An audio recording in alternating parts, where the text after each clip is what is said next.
Is there anything you see on these bolsters which is unusual?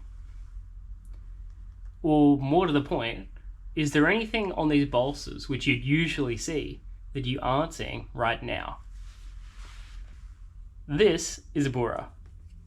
This is an old prototype one, but if you have a look at the bolster, what you'll see is that it's a bit mucky, a bit dirty, but right here, there is a silver line. It goes up from the bolster, up towards the corner there. Let's see if we can get a better shot of that. And you can see the same thing on this mutiny here. This one is more visible, and it's in a brownish kind of color. So this is a completely normal thing on traditional blades. When a blacksmith is making a bolster, they start with a single flat piece of metal. And then what they do is they wrap it around, and then it overlaps. And then they do a brazing joint there to make it into a cylinder. They then take that cylinder, they hammer it to shape, they fit it to the existing blade, and they end up with a beautiful, traditional bolster just like this.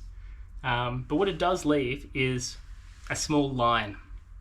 Now, these are completely normal. They're not weak. They're, in our view, not particularly ugly either. But a lot of customers will open a box from us. They'd be really excited.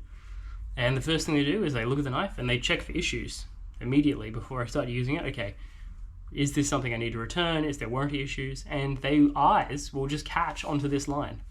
And they go, okay, this is a weird color. It's organic, It's got a strange asymmetrical kind of location. Maybe this is some kind of weird rust. Maybe this is a crack.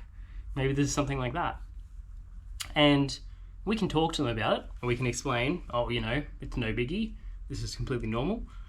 But we're still having a negative unboxing interaction. And we'd much rather a situation where we didn't have that happen at all. Where people looked at the knife and there was nothing vaguely concerning about it, and they could just go on enjoying it. And that is something which we have achieved on these new bolsters here, which are seamless. Now, full disclosure, these are still braced, just like they were previously. However, we've adapted our techniques and our soldering materials so that we can produce a joint which isn't visible. Now, this is a very small change, right? But it's perhaps indicative of the small kind of iterative quality improvements that we make all the time at Kailash. And a little thing like this, it makes a small difference. But across, 5 years, 10 years of production, you add up every little change like this, and that's how you end up with making some knives that are really quite special. Alrighty, well, thanks again, and keep an eye out for more updates.